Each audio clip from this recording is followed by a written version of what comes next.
Hello pilots! Today I would like to deal with the different weapon systems of the game. There are now some in the game, some of which have strong differences from each other, others only very small but fine. However, I limit myself to weapons that can be used by pilots.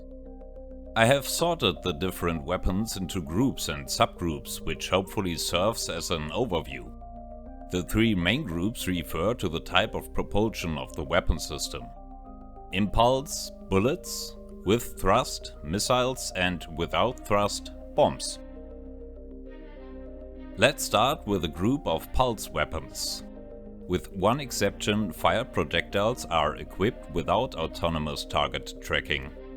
This means that once they have been fired, they follow a ballistic trajectory.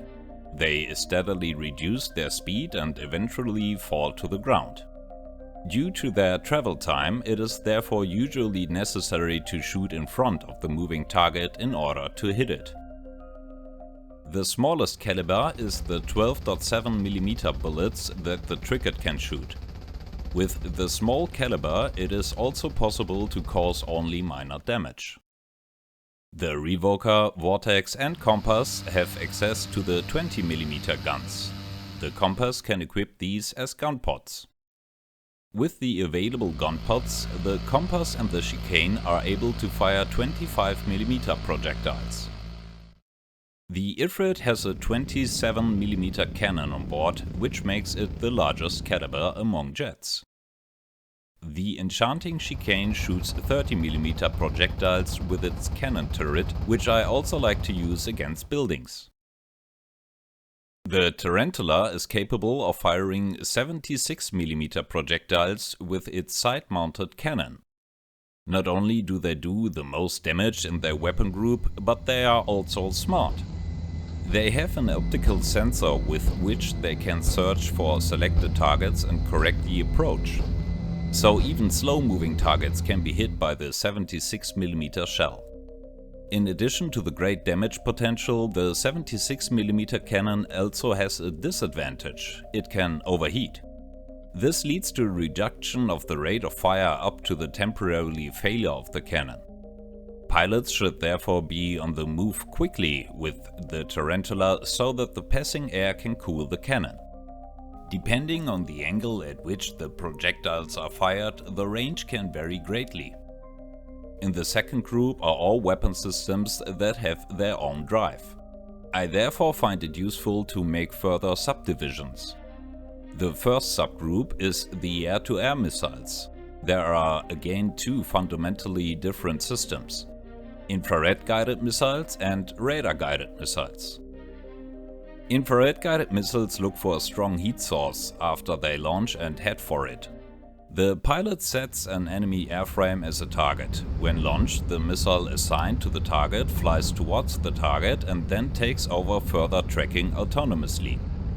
The engine of a Cricket does not produce as much heat as the afterburner of a Revoker, so it's easier for the IR missile to chase the hot Revoker than the cooler Cricket. So far I have achieved best success when firing AR missiles at a distance of 3 kilometers.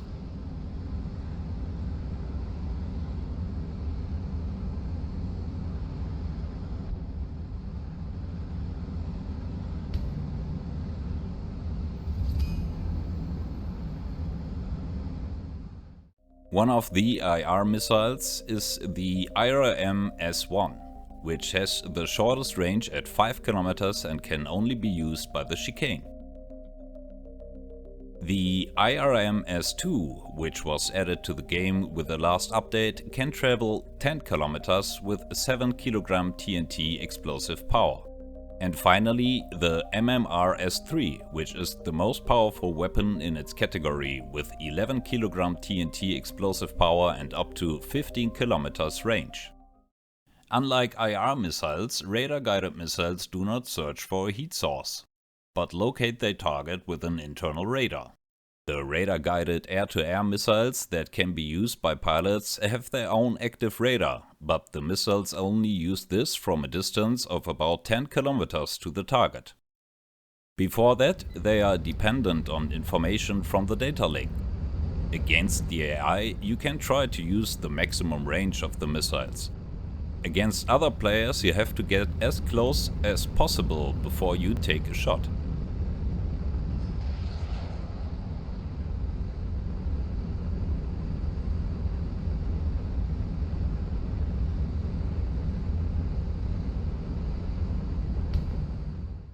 Currently, there are only 2 missiles that fit into this category. On the one hand, there is the AAM-29 Scythe, which can engage targets at a distance of 40 kilometers. When it hits, it is with a force of 90 kg TNT, which can also cause a tarantula to stagger. A new addition is the AAM-36 Scimitar. Unlike the Scythe, the Scimitar offers more of everything. With an explosive force of 20 kg TNT and a maximum range of up to 100 km, it can not only fight targets effectively at long range, it also gets enormously fast and reaches up to Mach 4. When it comes to engaging ground targets, the air-to-ground missiles come into play. I have again sorted these into 3 subgroups. The first group is laser-guided missiles. These missiles require laser marking when they are launched and during their approach to their target. This can be provided by the airframe that fires the missile or by another airframe. When firing, the target must be aimed at and the nose must be aimed at the target, as the missile have only limited maneuvering capabilities. After the launch, the pilot can change his flight direction. The laser detection is maintained until the target as such has been deselected or the line of sight of the target is interrupted.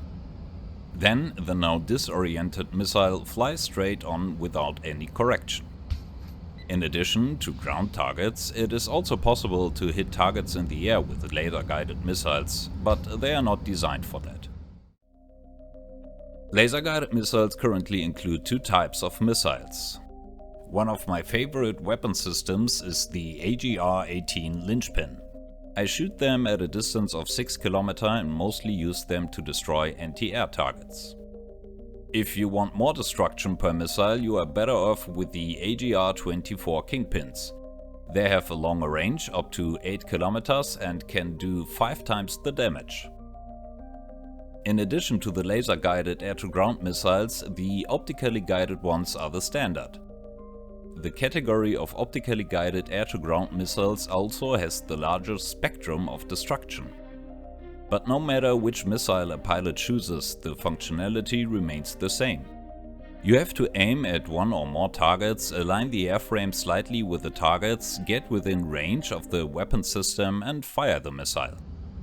The missile then flies towards its assigned target position and searches for the target in parallel with the optical sensor. Once it has optically detected the target, it can autonomously adjust the trajectory until it hits the target.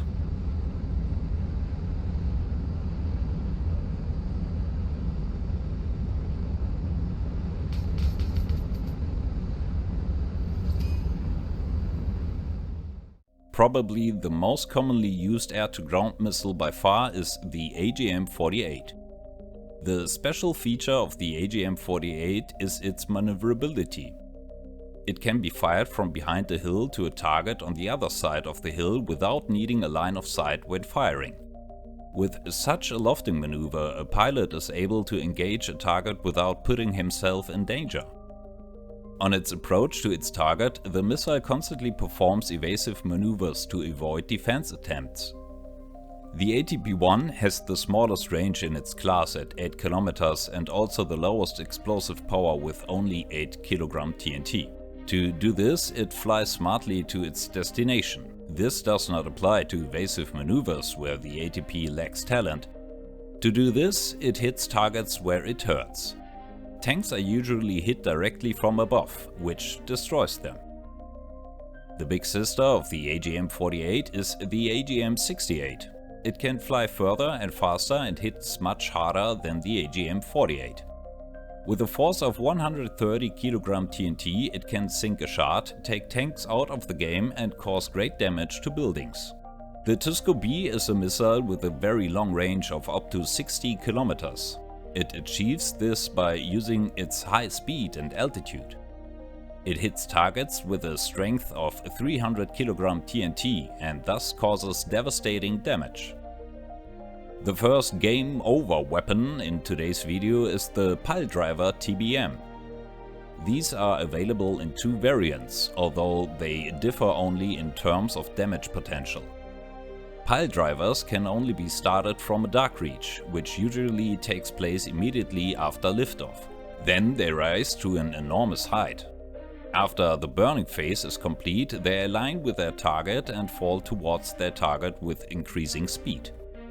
The conventional variant hits the target with 1 ton TNT explosive power, the nuclear variant with 20 kiloton TNT. There is only one category left among the air-to-ground missiles, the passive radar-guided missiles. There is currently only one representative, the A-Rate 116. Unlike the size or scimitar, A-Rate missiles do not have an active radar on board, but listen for incoming radar signals. After being launched, A-Rate missiles align themselves with incoming radar beams. They are therefore ideal for destroying radar stations and trucks.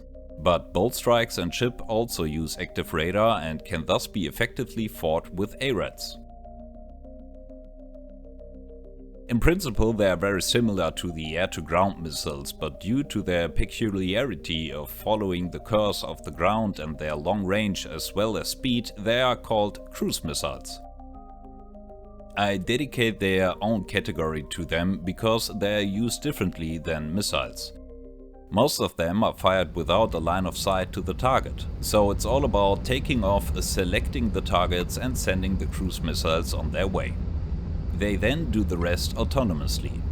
And with the rest I mean flying close to the ground or water to avoid an enemy radar detection.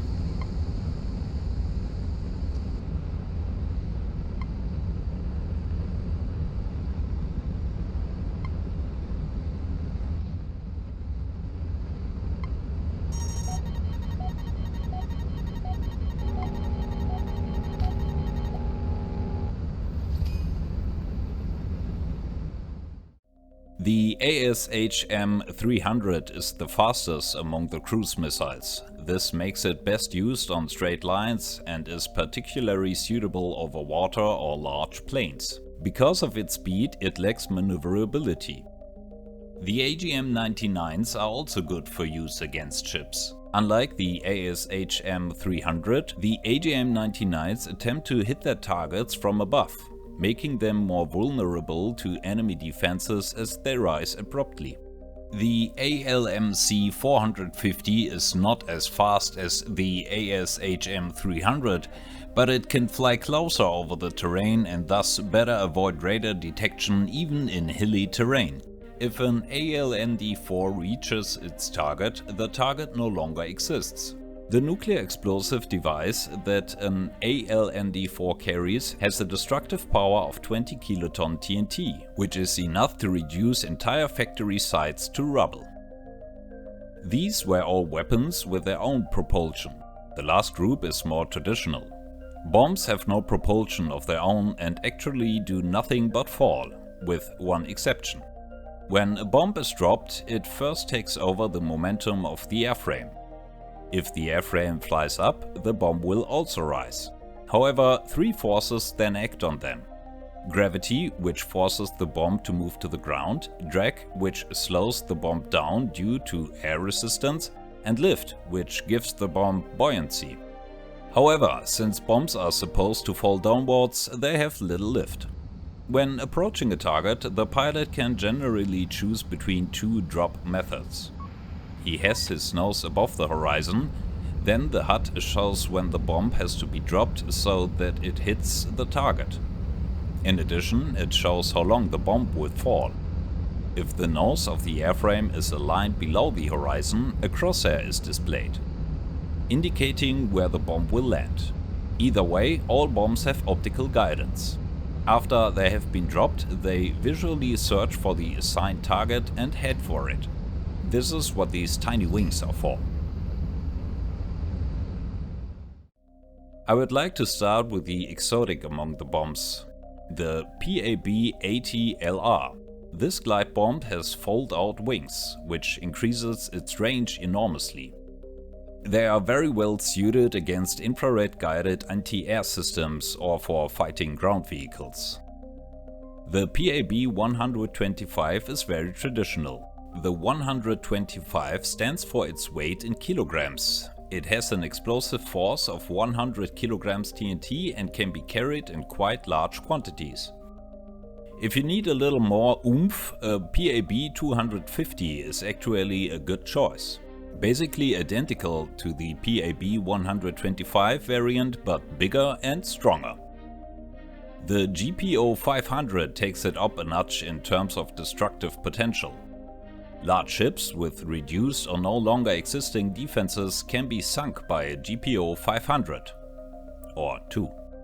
When it comes to destroying bunkers, the GPO-2P Auger are excellent. Not only do they have a high explosive power, but they only detonate when they have penetrated the armor of a bunker system. And if you just want to overdo it, go for the demolition bomb. I don't know of any case where this bomb is the best choice. It can only be dropped by a Tarantula or Dark Reach. For both airframes I see better uses at any time of an escalation game, but yes, it's huge. Last but not least, let's take a look at the GPO-N variants in the game.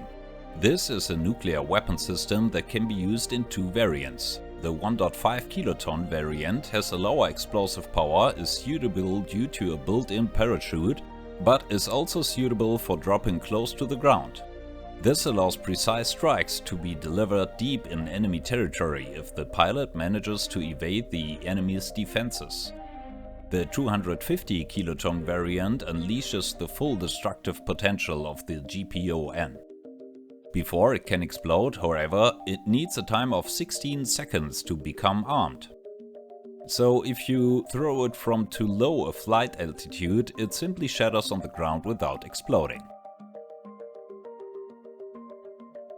I hope I was able to give an overview of the available weapons. I didn't go into how to fend off missiles and bomb slides, because that would be beyond the scope of the video. But when using any weapon systems, it is important to remember that the enemy will try to ward off the incoming danger. Whether in the air, on the ground or on the water, pilots must therefore find ways to use their weapons in such a way that they cannot be intercepted by the enemy. I follow a simple order. First destroy IR SAM, anvils and specs, then bolt strike, Stratolance launchers and ships. During the whole show I try to avoid airframes and vehicles as best as I can or destroy them. There was an interesting post on Reddit by Ezekiel25R.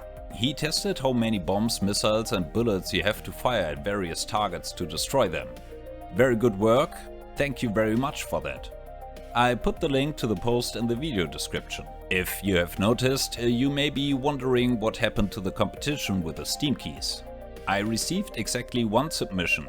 Suo Tam created a very cool video with his own props to recreate a fight scene from the game. Congratulations, you have earned the key. I'm thrilled with the effort you have made. I also link his video.